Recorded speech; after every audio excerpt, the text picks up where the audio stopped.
other people's experiences is almost like a living version of ChatGPT, right?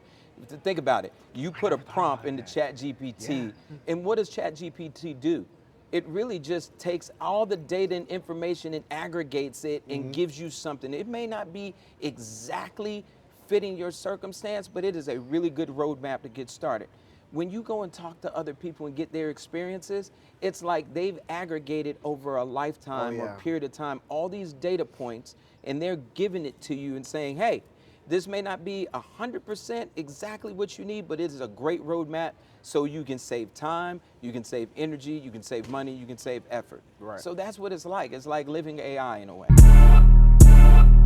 Guess I'm awake now. Timeline reminded me it ain't safe now. Why would I cape now? Too real for it. Hello, everyone. Welcome to another episode of the Known and Connected podcast. My name is Kinard Robinson, founder and CEO of Next Known. The Known and Connected podcast is a podcast where we have conversations and really talk about how a person's network and how their relationships have contributed to their journey.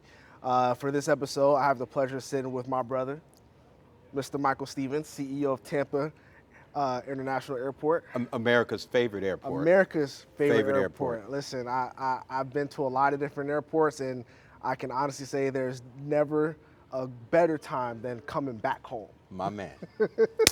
Yes. So how are you doing today, man? I'm good, man. It's great to be here with you on the podcast. We've been talking about this for a while, We so have. I'm really excited to just kind of talk, chop it up, exchange ideas, and just go in. Absolutely, absolutely. So to kick things off, why don't we just kind of start with you and your story and how did you get to where you are today?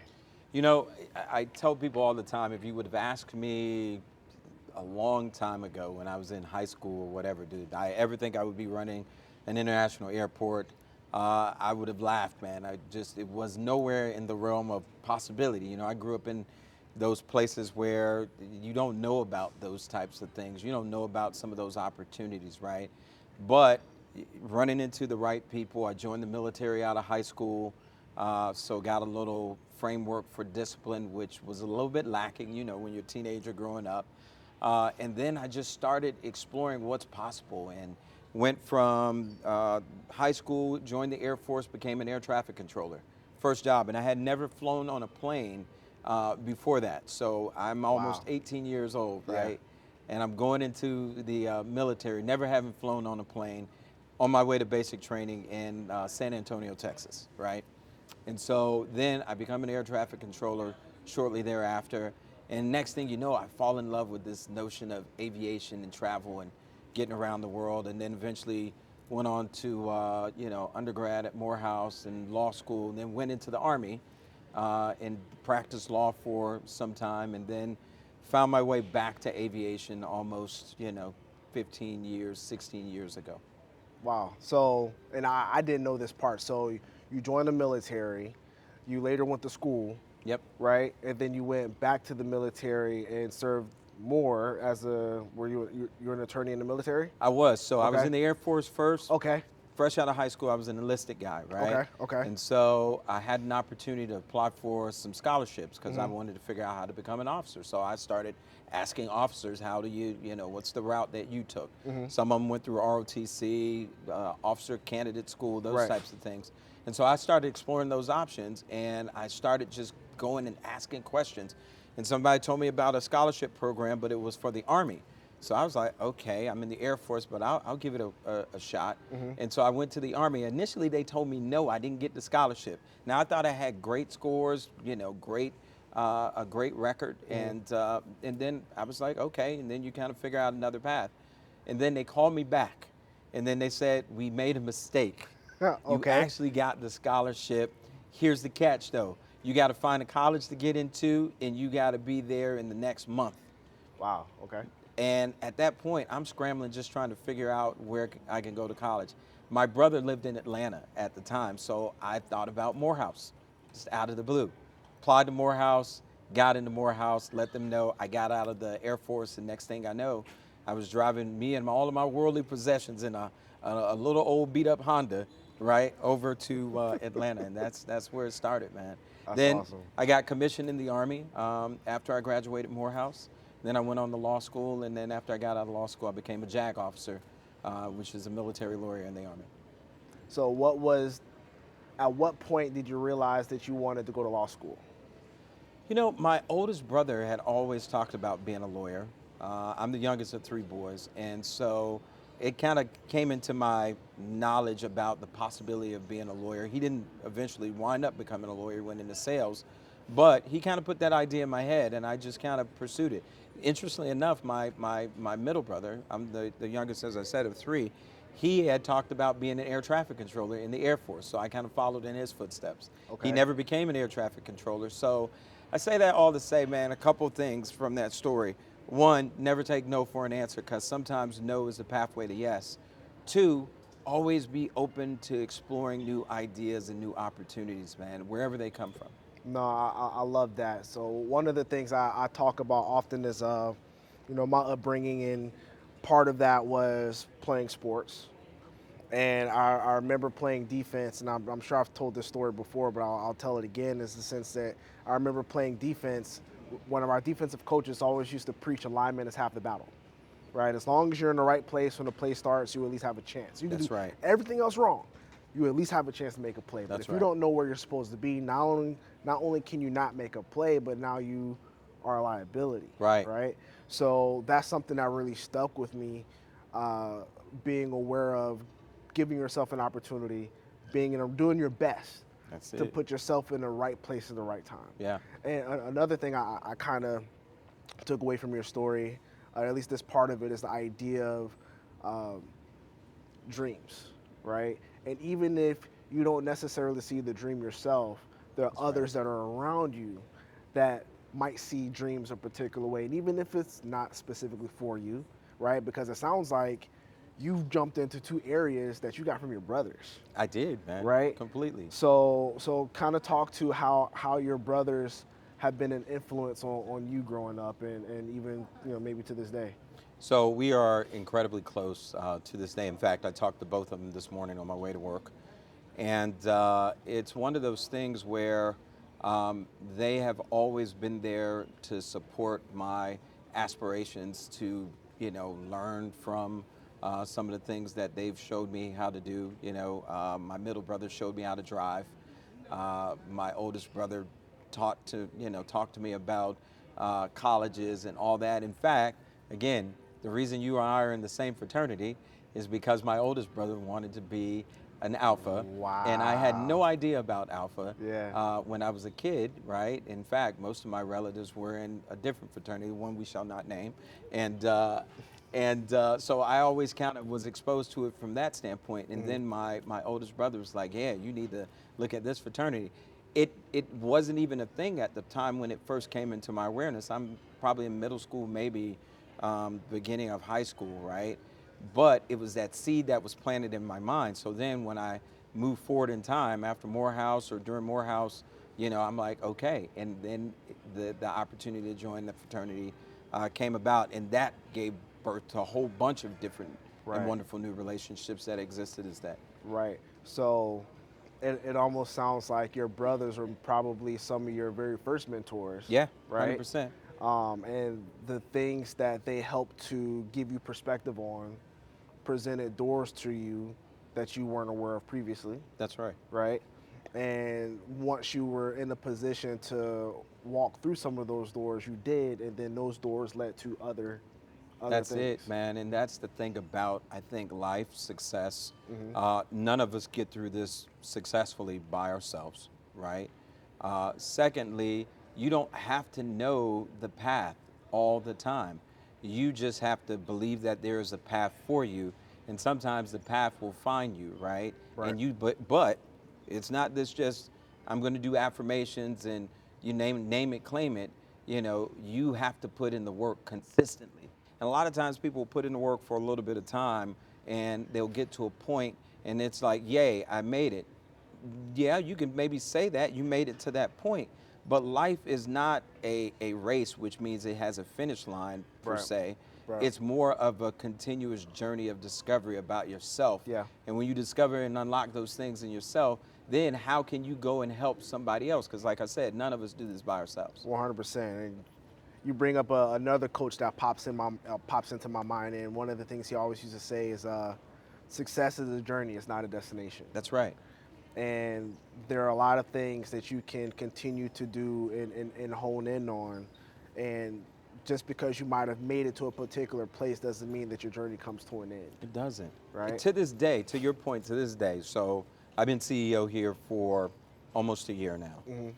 First time as a CEO, I've been an executive though for 30 years almost, 20, 30 years in very senior or professional roles. I'm still learning and growing at every turn, right? In this new role, even though I've been here for almost 10 years, 9 before I became CEO, the person that you were in your previous role, Yeah. you cannot necessarily be the same person in your next role. Doesn't mean you have to completely change, but you have to build on that foundation and continue to elevate. You can stay the same if you want to, but in my experiences, you're not going to be that successful because what happens?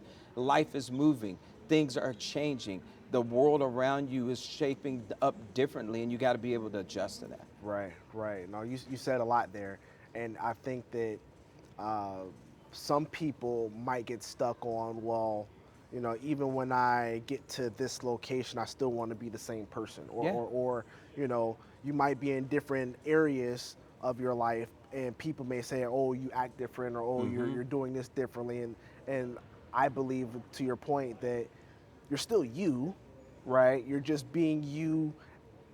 Where, best way to say this, um, you're being you from the perspective that you need to be you in that particular space. Bingo. You know what? I hear that from time to time. People say, well, I don't want to, I don't want to act differently. And my thing is, you can still be yourself, but sometimes you do have to move differently. I have to move differently in this role as CEO because the role is different. It requires something different Right. than when I used to be general counsel or a previous executive, right? As an entrepreneur versus an employee, you got to move differently. If you're an entrepreneur, you're not, if you're an employee, you're not like, man, how am I going to make payroll? How am I going to head and how am I going to go and expand this business? Where am I going to get the capital from? You're just thinking about, I'm going to go do my job and money shows up, right? For the most right? part, yeah. But when you're an entrepreneur, you got to move It's a whole differently. different mindset. The things that made you successful, maybe as an employee, can still be the things that you leverage in your role as an entrepreneur. But now you got to add additional skill set. Our final point I'll make is you talk about being an athlete. You may be the best athlete in middle school. Then you get to high school. Now there are a lot of good best athletes that were the best in middle school, but now it's a different playing field. And now you may be the best one in high school, but now you go to college, different level. Way Same different. thing when you go to the pros. It's a whole different thing. Way different. So that's why we gotta move differently on this journey of life and grow and change. You don't have to change who you are organically if it's working, but you got to add new skill sets and new dimensions. No, absolutely, and I do want to jump back into that, but I also want to get back to your story and your progression, Sure. right? So you went into the Army, Yep. JAG officer. How long were you in the Army, and at what point did you decide to transition out, and did you have a vision for what that looked like? Oh, that's a great question. So I was in the Air Force almost 4 years before I left, and then I went into the Army Reserve, which is what you have to be in order to take advantage of that scholarship program that the Army gave me. So I was in the reserve during my time at Morehouse. I didn't have to go and put on a uniform or any of that because I was in ROTC at Morehouse. And then when I went in the Army, I spent another 4 years on active duty as an Army officer. I got out as a captain. And so between the active duty time and reserve time, probably about 9, 10 years total military service. And the thing that made me decide to get out, this is right after the initial war on terror. I had the opportunity to transition into a civilian attorney role that was in my same office, legal office, when I was stationed at the Army base in New Jersey. And so I took that opportunity because at that time, the global war on terrorism was still going pretty strong. And so as a young officer, you're subject to being deployed and all that. And I had just recently gotten married a little bit before that. So I really wanted a little stability for my family. I had served a while, and so I took that opportunity. And then I did that for a year as a civilian attorney. And then I decided, you know what, I want to come back to Florida. So I started looking for opportunities here. At the time, the housing market was booming back then. And so we sold our house, and then we moved down to Florida, man. And the funny thing is, when I got down here, I didn't even start practicing law. I wasn't even licensed to practice in Florida at all. I was licensed to practice in New Jersey. So I'm taking the bar, and then I wound up working at USF at a certain point in time, doing labor-employee relations, which was an area of law that I had practiced in the military in the JAG. And so, again, this is what I mean by my story kind of assembled itself. And then from USF, after about 3 years there, I went over to Hart and became an executive over there. I was running legal and a bunch of other things, human resources and other things over there. And I was there for about 6 years. And then all of a sudden this airport opportunity pops up, right? The person who used to be the general counsel had moved on, and someone was saying to me, hey, you should throw your hat in the ring. Now here's the funny thing. I was like, yeah, nah, I think I'm good. I don't know if I need to go do that, because I was thinking about other opportunities, entrepreneurial, running for office. And then something told me, you know what, go ahead and give it a shot. You got nothing to lose. Why not? Threw my hat in the ring, became general counsel here, and then 9 years later, I'm the chief executive officer. That's how the process works. You got to keep moving.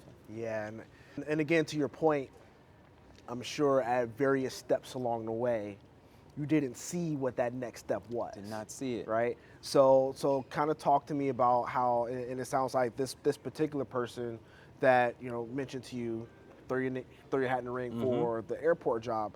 I'm sure that person, along with maybe a handful of others, maybe did the same thing for you along the way. Is that right? Absolutely. Like I said, none of us do this by ourselves, but I want to be even more specific on how it showed up in my life. I've found over the course of my life and career, there's always someone that is willing to invest time in you because they see something in you. Sometimes when you don't even see the thing in yourself, they see something in you. In fact, my earliest mentor wasn't even my brothers. It was a person that had third grade education, grew up in Jim Crow, Alabama, right? And it was my grandfather. Smartest dude I ever met, right? But smart on life, on how you treat people, how you engage people, how everyone has gifts and values, right? So he was able to instill a lot of that in me when I didn't have a father figure in my life at the time growing up. And then literally I was on the verge of failing out of high school, right? Failing out of high school. Had another teacher of mine named Miss Crawford, right? And she was like, look, I see something in you, but you gotta wanna put in the work. You gotta want it.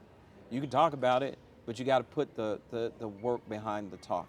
So to bring it full circle now, that's why for me mentorship is so important along my path. Every one of those waypoints, from the military to college to all those types of things, mentorship has shown up. And it's not a formal program all the time. Right. It's really somebody just like me and you have encountered each other. I give you some perspective. You Absolutely. give me some perspective. That's what it's about. One of the things I try to tell people, though, is sometimes you got to go seek that out. One, because, yeah, it'll find you at times, but if you don't show up yourself and look for it, It doesn't matter. you get lost. It doesn't matter. And the second thing is, and you know this from sports, man, you got to be coachable. You got to be coachable, which requires us to put our egos to the side. And we all have an ego. And an ego is not a bad thing. An ego makes you hungry. An ego kind of makes you hustle. But an ego out of balance, right, can make you blind to opportunities where people can help you. Absolutely. And this is something I remember sharing before, but I'll share again, is two things. One of them is a life philosophy that I've kind of cobbled together. I always do my best to recognize that I don't know what I don't know, but I do my best to put myself in a position to learn or to be exposed, because exposure is expansion. That's right. Right? So keeping that at, you know, a foundational level, anything that I do is always, okay, I recognize that I don't know everything. That's right. So how do I learn more, right? So that way, when I sit down with people like yourself or, you know, other mentors, right, whether it's formal or informal, right, you know, I consider you a mentor. We haven't formally talked about it, Right. but anytime that we sit down and chat, we always have a phenomenal exchange, Yeah. right? And one of the things that I always strive to do, whether it's a mentor or whether it's formal or informal, is I always do my best to follow up, right? So, and I'm sure you may have seen it, you know, you drop a gem on me, I'm gonna make a note. Yep. And then I'm gonna try and figure out, okay, how do I do this? Yeah. And then once I do it, right, or even once I start it, I let you know, like, hey, I started this, I'm doing that. Just want to kind of give you a heads up. You know, if I have a question, I'll reach back out, whatever the case may be, right? So that way, you or some of my other mentors know, like, hey, you know what? He listens. I love that, man, because that's accountability, right? Because, listen, everybody has a finite amount of time. Right. You know, people like me, with what I do, you know, you want to be able to go out there and share where you see that there may be some fertile ground to plant some knowledge, information, right, and watch it grow. But if you don't ever kind of get any feedback on whether or not that time that you spend and invested in somebody is going to grow, then after a while, you're just like, okay, you may see somebody and you're like, hey, all right, cool. Hope things are well. Yeah. But if someone says, hey, Michael, look, you know that idea we talked about, man, I'm moving that thing forward. I'm like, great, man. Let me know how I can help. And sometimes that very simple thing, right? You may say, you know, hey, I'm thinking about X. Hey, let me put you in touch with this person, or I know this person in my network. That's what we got to do. I would tell you this real quick. In that same vein, I think people have to be intentional. So I believe wholeheartedly in mentorship, to the point where I always seek out at least 2 mentors to continue mentoring me, and I at least find 2 people that I can reach back and mentor and pour some thoughts, some perspective, because the worst thing in the world is when people tell me, yeah, I'll figure it out on my own. That's dumb to me, if I'm being honest, man. That's just dumb. Like, why It would you is. want to like bump your head and feel your way through the dark if somebody can light a light and show you the way based on the things that they've done or the mistakes they've made even better? Absolutely. Absolutely. We were talking about our good friend Renee Baker. Recently. Love Renee. She's awesome. She actually asked me to come and speak to her USF class. And that's something that came up. And the idea of, you know, I believe other people's experience is the best teacher. Not our experience. Absolutely. Other people's experience is the best teacher, because by the time you're experiencing it, it's too late. You're already That's in it. it. You're already in it. Right? But if you can take some of that knowledge and take some of that perspective from whoever it is and apply it to what it is you're doing, you might still fall, but you're not going to fall exactly where they fell. Bingo. I mean, think about it, right? You know, I kind of analogize it. It's probably a silly analogy, but in my mind, it makes sense, right? You know, other people's experiences is almost like a living version of ChatGPT, right? Think about it. You put a prompt into ChatGPT, and what does ChatGPT do? It really just takes all the data and information and aggregates it and gives you something. It may not be exactly fitting your circumstance, but it is a really good roadmap to get started. When you go and talk to other people and get their experiences, it's like they've aggregated over a lifetime or period of time all these data points, and they're giving it to you and saying, hey, this may not be 100% exactly what you need, but it is a great roadmap so you can save time, you can save energy, you can save money, you can save effort. Right. So that's what it's like. It's like living AI in a way. It is. And truthfully, that's one of the things that I was thinking about when I was creating Next Known, is a sense that, you know, I spent, you know, 6 years in corporate HR. I spent the past 10 years as an entrepreneur, 11 now. Yeah. Congratulations. Thank you. And I can't tell you how much time, effort, energy, and money that I've spent, you know, just trying to figure some things out, right? Now, I've been fortunate enough to have mentors along the way to help me skip over some things, right? But there's still a lot of lessons that I ended up learning on my own, right? Yep. And one of the things that I always strive to do, to your point, is even though I'm nowhere near where I want to be yet for my life goals, I recognize that I have knowledge, perspective, and resources that I can still give back, right? 100%. So I can still be a mentor to college kids, high school kids, even young professionals that are looking for guidance, because you know what, I was where you were.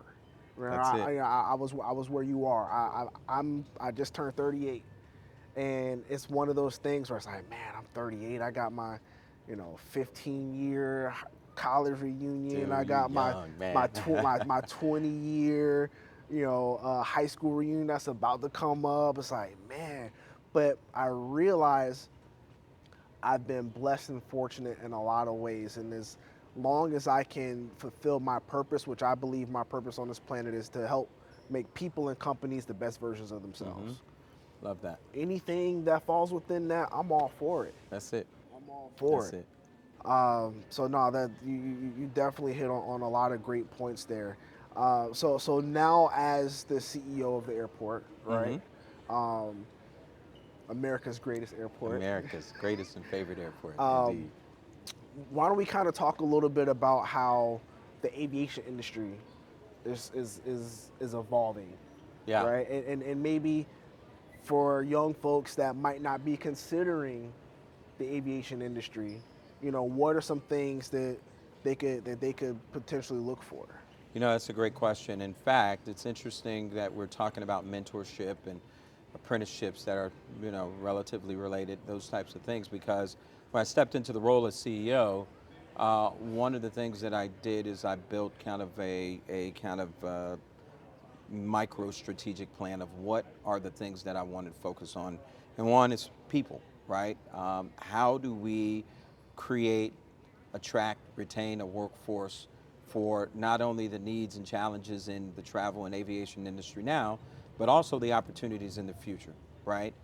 And what has happened in this industry, like a lot of industries, it's a mature industry, right? Aviation has been around. In fact, the very first commercial aviation flight happened right here in Tampa Bay between St. Pete and Tampa, and we honor it every year with this thing called the Tony Jannus Award. A lot of people don't know that. First place in the entire world where commercial aviation, where somebody paid a ticket to get on a plane and take them somewhere, happened right here in Tampa Bay. That's awesome. Yep. So it's a mature industry, and to that extent, you have a lot of folks that are retiring or whatever. But as you see, it's not slowing down. You look in this terminal right now. We're in our spring break season, it's right? nonstop. It's nonstop. This is a 24/7, 365 days a year operation, right? That takes a lot of complexity. We have 10,000 people that work on this campus and about 700 people that work for the airport itself. Everything from lawyers, engineers, architects, human resources, you name it. We got a ton of different people. I have to make sure that we are able to fill that talent pipeline. So being able to go out and identify people and telling them about the great opportunities in aviation is one of my passion points. It is going to be essential for this to remain America's best and favorite and most efficient airport, that we get talented people that are excited about aviation. And then I'll tell you, one of the things that I'm excited about is what the future looks like, right? Not only for this region, but for this industry. We are really at the cusp of what we're going to be seeing on the horizon, flying cars for all intents and purposes. Okay. It's happening right now. Literally, the federal government just notified the state of Florida that it's going to be one of several states where they're going to start essentially rolling this technology and certifying these vehicles to fly. Absolutely. Absolutely. Y'all are hearing it here first. Yes, y'all hearing it here first. And Tampa International was the first airport in the United States to have a demo of what we call eVTOL, which stands for electric vertical takeoff and landing aircraft. So think about it like drones or helicopters for people, but they aren't as noisy as helicopters. They're basically like flying drones. They have a pilot in them initially, but eventually they'll be autonomous. So that's happening. I did see those headlines come through, and that's happening. And Tampa's going to be the epicenter wild. for it. And I remember seeing some of the renderings, and it does look like some Jetsons. It's Jetsons. It's like just Jetsons, gonna hop Star in Wars types of and things. just just get up and take off. That's it. So a That's trip wild. now that would take, you 45, 50 minutes to get from here to say USF, depending on traffic, will be like 10 minutes tops. Wow. At tops. You're just up, down, boom. So just real quick on that, the amazing technological advancements that are being made, right? What time frame, if there is a time frame, can we maybe see some of the new technologies being rolled out, as far as Tampa being one of the premier test sites? You're starting to see some of it now, not for passenger traffic. I think that is going to start appearing maybe in the 2027 initially. Okay. 2028, you'll start picking it, seeing it pick up time frame. But Okay. right now, Amazon and other places are delivering packages with drones right now. Yeah. Think about it. Yeah. Right now, there are Amazon facilities all around Central Florida, right here in the Tampa Bay area. They are delivering packages with drones right now. So you're cool. seeing the technology, things that we wouldn't have even thought about, just 2, 3, 4 years ago, and it's going to pick up. Absolutely. So to kind of jump back into some of the airport operational pieces, right, Yeah. that you mentioned, as far as the number of people that it takes to keep this place going 24/7. Yeah. For those that may not know, I mean, there are opportunities from entrepreneurs, right, that are maybe contractors in different capacities, um, food service workers, hospitality workers, right, Yes. because of the different restaurants and the hotel, and then also, airport staff, right? And then really not just airport staff, but we're also talking about the airlines and all of them, right?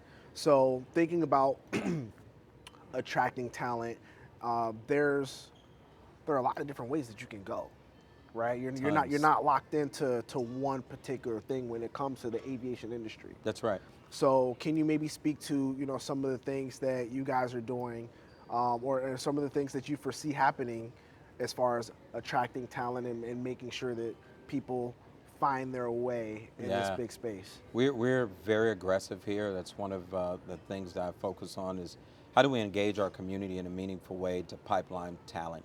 And I'm not even just talking about people who are already experienced professionals. I'm talking about reaching talent in high school, maybe even as young as middle school. All the time we're bringing students out here to talk about jobs in aviation and really just giving them the opportunity to experience and see what happens at a major international airport. When you think of a place like Tampa International or other large airports, we have almost 27 million people that come through this airport every year, right? That's 3 times the size roughly of a city like New York. If New York has 8 million people, right? I mean, you think about that magnitude of the number of people that flow through here. We have our own firefighters, our own police department, you name it, right? And so these are things that kids are interested in. They think about, wow, I didn't know that these things happen at an airport. And so when you start getting them interested in it, and then we build and working on building internship programs to bring college students and maybe even some high school students so they can work in the airport environment, both on the back end of the house, things like accounting, finance, legal, as well as on the front end, our airfield operations, all those types of things. So when you're able to do that and let them know what opportunities are available, and that's not even to mention partnering with our airline partners and talking about the pilot track that people can get into, or the aircraft maintenance track, where these aircraft mechanics, which there's a shortage of, they're making 6 figures coming out of the gate, right? And if people don't know about these things, then you can't dream about it, and then you can't pursue it. So that's my goal, is to engage our community, our college students, our high school students, people that are seeking new opportunities. We have people who've come to this airport in a maintenance position, used our tuition assistance program where we will pay for your undergrad degree, right? And then they go on and they're now in our finance department or procurement department, or a number of different things. That's the opportunities that we try to make people aware of. No, I love that, because again, exposure is expansion. Exposure is expansion. I love that. I'm gonna steal that. I'm gonna attribute it to you, but I'm gonna use that. Do it, absolutely. No, that's awesome, because I think that people need opportunity, but they're not quite sure where the opportunities are. That's right. Right?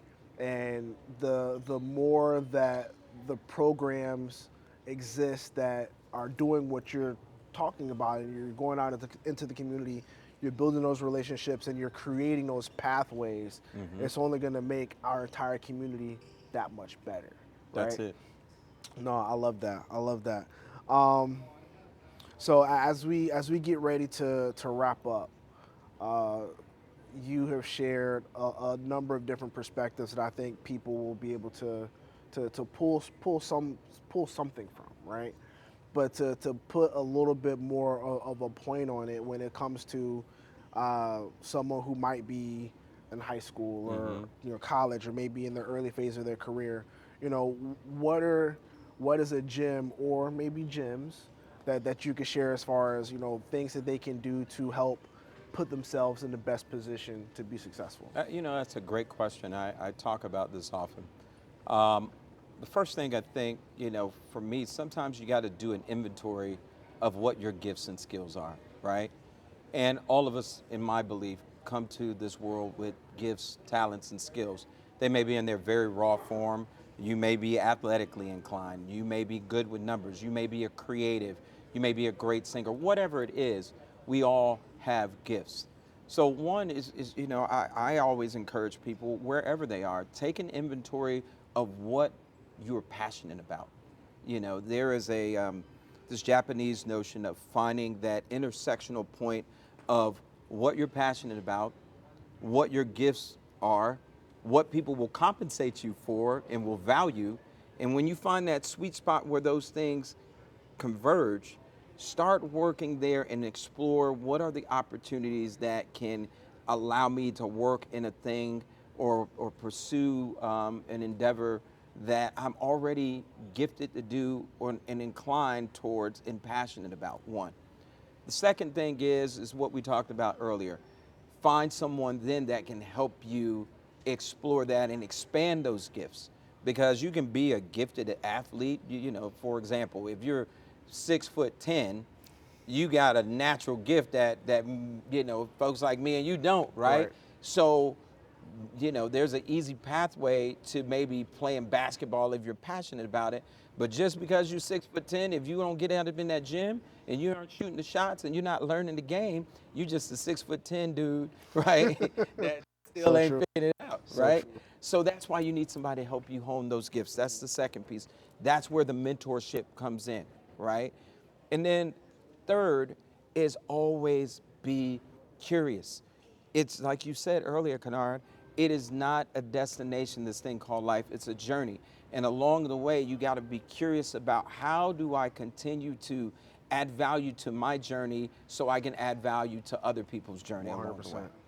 That's, if I had the top three, man, that's it. That's it. No, I love that. And one of the things that I've tried to do over the years is Oscar Horton. He was speaking at an event. He's become a mentor of mine. Great human being. And one of the things Oscar. that he said was create your own personal board of directors. Yes. And that's something that I've actually put into the Next Known curriculum, because when you really think about it, and you think about an organization, as they're creating and building their board, everyone brings a particular skill set, right? Everyone brings a particular perspective. And collectively, that board can do a lot of good for said organization, right? So, why not create something like that for yourself? I have my own. Right, people that you can talk to, people that you can, bounce ideas off of, people that are going to, share perspective with you, things that you may not have known. An honest perspective. An honest perspective. They're going to tell you what you need to know, 100%. not necessarily what you need to, what you want to hear. Exactly. That's important. No, 100%. And really also people that are going to hold you accountable. Bingo. Yes, sir. I think that's the biggest thing. And I gotta just elaborate on that if I can. What you just said is so important. That are going to hold you accountable. Yes, you can be self-directed, you can be disciplined, but we all fall short of it. Man, this morning, I normally get up, me and my wife, we get up and we work out. And this morning I was a little lazy. I'm like that alarm, I woke up super early before the alarm went off. And so I didn't go back to sleep. So normally we're up at about 5:30, but I woke up at like 3 o'clock. So I'm like, man, I'm gonna stay in this bed. That accountability thing with that board of directors is so important, because there are times we're gonna fall short on ourselves. So if I just rely on me, right? It's not always gonna happen. It's not always gonna happen. But if I got somebody to say, hey, look, Michael, all right, they're not judging, but at the same time, they're saying, hey, stay on your game plan. Absolutely. Keep putting in that work. Be consistent. Absolutely. Be what you say you want to be. do what you say you want to be. Notice I didn't say do what you say you want to do. A lot of times we will make an affirmation, I want to be this, I want to be a CEO, I want to be an entrepreneur. But that's what we're saying. But is what we're doing aligned with what we're saying? Because if it's not aligned with what we're saying, then you're out of balance, you're incongruent. And you're just saying things and you're not putting the requisite consistent action behind making what you're saying a reality. And we all have the ability to do that. Very much so. And I remember I was talking to my wife not too long ago. Right before my birthday, I hit a point where I remember stepping on the scale and I saw a number I didn't like. And I said that by my birthday, which was like 2.5 months later, I wanted to lose X amount of weight. Mm-hmm. But what I realized through that process is it wasn't necessarily just a weight thing. It was a fitness thing, but it also wasn't a fitness thing. It was a discipline thing. And I realized that, my lack of fitness was a reflection of, in some ways, my lack of discipline. Oh, man. You need to say that again for your audience, man. That's key. And I realized, like, even starting small, right? So, not going, like, again, I played football, ran track, did both in college. I studied martial arts for almost 10 years. So my idea of what fitness and exercise is up here. But recognizing that, hey, I don't have to start up here. Like, I could start here. Bingo. So why don't I just go for a walk every morning? That's it. Right? And starting to do that is step by step. Again, success is a journey, it's not a destination. It's creating some of those disciplined steps that I needed to get some things back on track, my fitness being one of them. You know what? I will tell you this, man. That's a great point. And when we really, if we're being honest 100%, with ourselves, 100%. there are certain things that you cannot control, accidents, the economy, whatever it is. But you can control the controllables. And if you focus on controlling the controllables, a lot of things start to change. But the key to controlling the controllables is discipline. It's discipline. It is doing the things that you don't want to do, but you need to do in order to be and become what you say you want to be and become. So if you want to drop weight and all that, or get your fitness up, it's the discipline to, hey, it's happy hour, but I ain't going to go out and have those couple drinks until it's Friday or Saturday, because I'm not going to do it on Monday or Tuesday because I'm going to go hit that gym, or I'm going to do X, Y, and Z. Or I know with that drink going to come some snacks and burgers and all that stuff. So it's that type of thing. 100%. And when people engage in consistent patterns of discipline, their reality changes. Their habits change. Their circles sometimes change, right? Because we all want to be comfortable. The comfortable most thing in the world was staying in that bed at 5:30. That's comfortable, it's cozy, right? But what's on the other side of comfort when you put, in the work is getting a step closer to where you want to be. Right. And one thing I will add to that is people will notice your discipline or shift in your discipline. They will. Right. And I remember, to your point, when I made that decision that I was going to get more serious, I was at a networking event, and in typical fashion, the bar was there, and people were looking at me like, Kinard, you're not going to... I love old fashions. Like, old fashions. Same. That's my drink. That's my go-to. My go-to. Right? So people were looking at me like, it's kind of strange. Like, you want a drink? Like, I'll get you... Nah. Like, you don't want... What? Right. So, and like, are you okay? Right. Right. It's like, no, just the club sold down lime. They're like, what's going on? It's like, I'm just focused on getting back on top of my fitness. They're like, oh, okay, I can respect that. Cool. And then after a few weeks, I started to shed some weight, and people started noticing, like, hey, you're looking better, man. And it becomes contagious sometimes for It certain is. people, because they're like, you know what? I see Kinard is getting back in that gym. Trying to make it happen. Man, let me get in that gym. Trying to make it happen. That's it, man. Listen, man, this has been amazing. I definitely appreciate you. I appreciate your time. And I'm looking forward to all the great things that come, not just with you, but of course with the airport and all the things that are With America's favorite airport. America's favorite airport. Gotta stay on brand, Kinard. Can't forget that. Can't forget that. See, That's right. Holding me accountable. Holding you accountable, I appreciate man. it. That's right. All right. Well, thanks again, everyone, for taking the time to listen in to this amazing conversation. I hope that you all were able to pull some gems away. And until next time, this is Known and Connected. Thank you for having me on, man. I appreciate it. I enjoyed Thank you. it. Thank All you. right. Guess I'm awake now. Timeline reminded me it ain't safe now. Why would I cape now? Too real for it.